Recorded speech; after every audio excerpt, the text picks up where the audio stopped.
The race is on to capture the future of automotive technology, and it's heating up faster than anyone could have imagined. Today's engineers can't be content to sit back and let technology evolve. They must push technology to its limits at every opportunity. That's what Sunrace is all about. Sunrace is a collegiate solar car race sponsored by the United States Department of Energy and General Motors.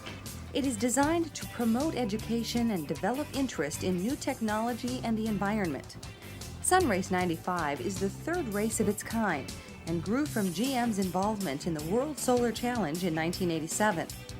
Now a biennial event, Sunrace drew more than 50 college and university teams and more than 1,500 students and faculty members in 1995.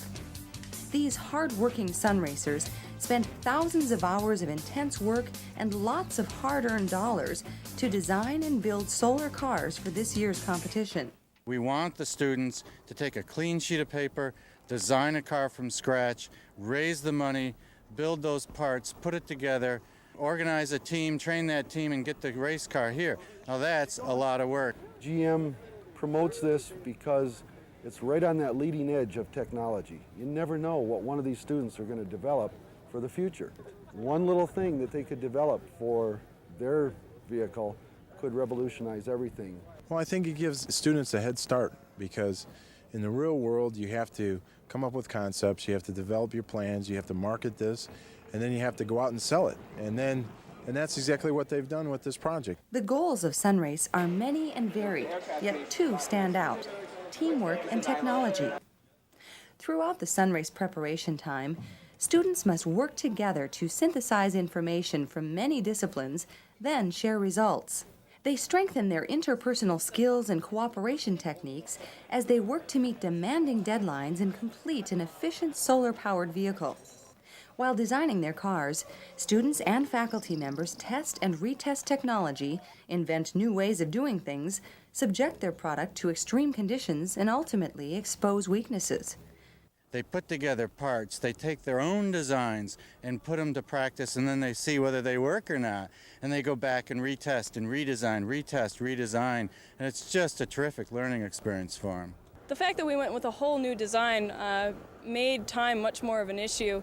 We spent a lot of time on design, left less time for manufacturing and testing. That's what we're hitting here, where the wheel failed. We know how we're going to fix it, though, and we'll do that this weekend. It feels good to go from the initial phases of the design process to actually see what you had to conceptualize and to actually see it in working. I'll tell you, there is nothing better than a true design optimization to bring out the best in people. In order to win this race, you've got to optimize every subcomponent, not only electrical, mechanical, aerodynamic. Everything's got to be optimized to the limits of its ability. These are truly the most efficient vehicles on the road. So through Sunrace, teamwork and technology unite for an exciting race to the finish. Sunrace participants were given specific rules and guidelines to follow in designing their cars, but were also encouraged to be creative. One rule was that each vehicle was limited to a solar array of only 8 square meters of ground surface. This restriction meant that the car must move on approximately 1 kilowatt of power, or just over 1 horsepower. And that, of course, meant that efficiency in the car's design was essential. This car uses less power than your average hairdryer, and yet we can drive across the continental United States. And I think that's a real great accomplishment. These cars require so much efficiency because there's so little energy available that they are looking at everything: bearings and seals and tires and wheels and transmissions. Everything's got to be perfectly efficient. These are very aerodynamic cars because they only have a 1 horsepower of energy to move them. So there are advanced carbon composites, very lightweight, high-strength materials in these cars. The Sunrace offers many other benefits beside teamwork and technology. One is a chance for students to work with engineers from a variety of disciplines. EDS engineers, for example, worked with members of more than 30 teams on 90 different vehicles on over 270 aerodynamic analyses. Using the internet, team members were able to call on engineers to answer questions or provide diagnostic tools. And using Unigraphics technology, students were even able to see their cars before they built and tested them. It aligns with our corporate commitment to education. And this gives us a chance to work with the students and give them exposure to EDS's technology. During the race, EDS kept track of each team's progress with the EDS Sunrace scoring information system, which recorded up-to-the-minute statistics on the event.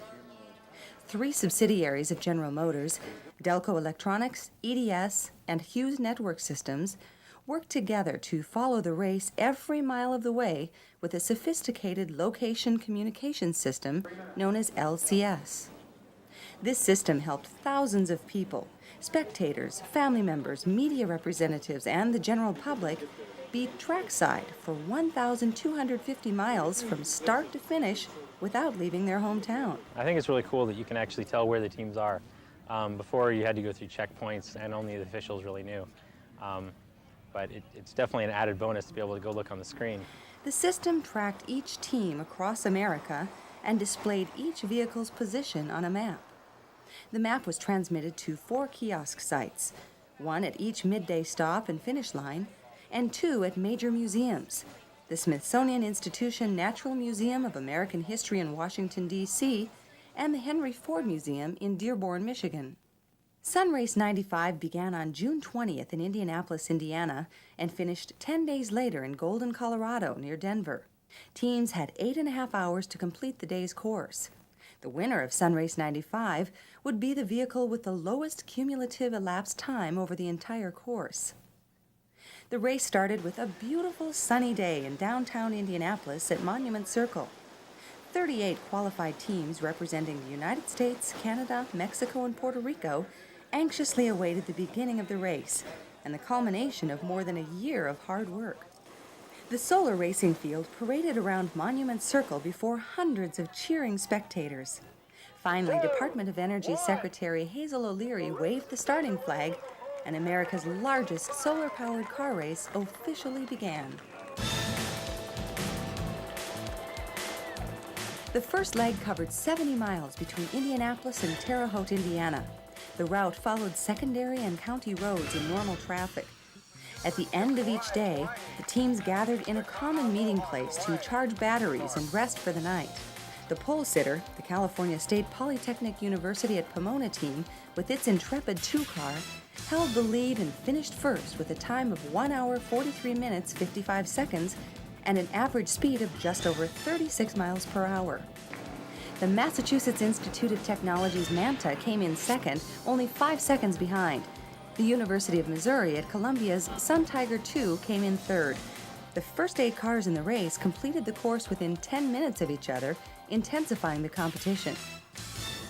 The second day was another spectacular day for solar racing. MIT's Manta crossed the finish line first in Godfrey, Illinois at the Lewis and Clark Community College. MIT completed the 170 miles from Terre Haute in 4 hours, 28 minutes with an average speed of almost 38 miles per hour. Cal Poly Pomona finished second, but because of penalties to other teams, still maintained the overall lead of 4 minutes, 1 second.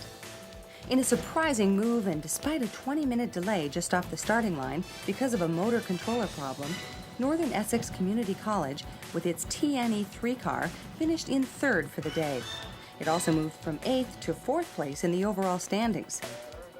The Northern Essex team had a unique strategy for building its unusual-looking car. The car's solar array is completely detachable. When racing, it is disconnected and stored in the car's body. This design eliminates weight, allowing the car to move faster. The weather was perfect again on day 3 for the Sun Racers. Thousands of spectators filled the streets of Louisiana, Missouri to welcome the Sun Racers to a Mardi Gras celebration at the midday. Northern Essex's TNE3 was the first team to cross the Mississippi River and the first to arrive at the midday stop. The University of Minnesota's Aurora 2, which had been finishing in the top 5, made a surge and finished the 165-mile leg from Godfrey to Fulton, Missouri in 3 hours, 47 minutes, and 4 seconds, averaging almost 44 miles per hour. Mere seconds made the difference between second and third place as MIT's Manta beat Northern Essex's TNE3 by 31 seconds.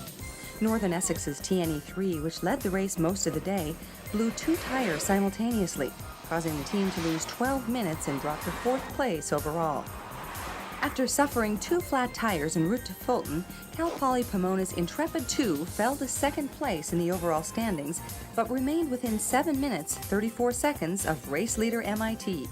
With 3 days of racing behind them and nearly 400 miles completed, the top 4 teams remained within 14 minutes of each other, keeping the competition tight. Knowing they had a full day of rest and charging opportunities ahead of them on Saturday, many teams made the 156-mile ride to Lee Summit, Missouri a quick one. The open 4-lane highways made for smooth, fast racing on day 4, as all top 5 finishers averaged over 40 miles per hour. The University of Minnesota took the checkered flag, finishing in 3 hours, 16 minutes, 55 seconds, which moved them into second place overall.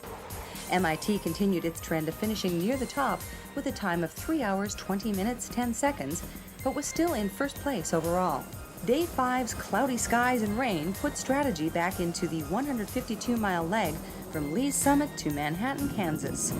George Washington University finished first, despite a leaky tire at the start and a dragging brake drum at the midday stop, with a time of 4 hours, 12 minutes, 54 seconds. Northern Essex also overcame several obstacles. They finished second nearly 47 minutes later. The win moved GW from 5th to 4th in the overall standings and Northern Essex from 4th to 3rd. Minnesota slipped from 3rd to 5th. Despite the nasty weather, only 40 minutes separated the top 5 cars, keeping the competition intense.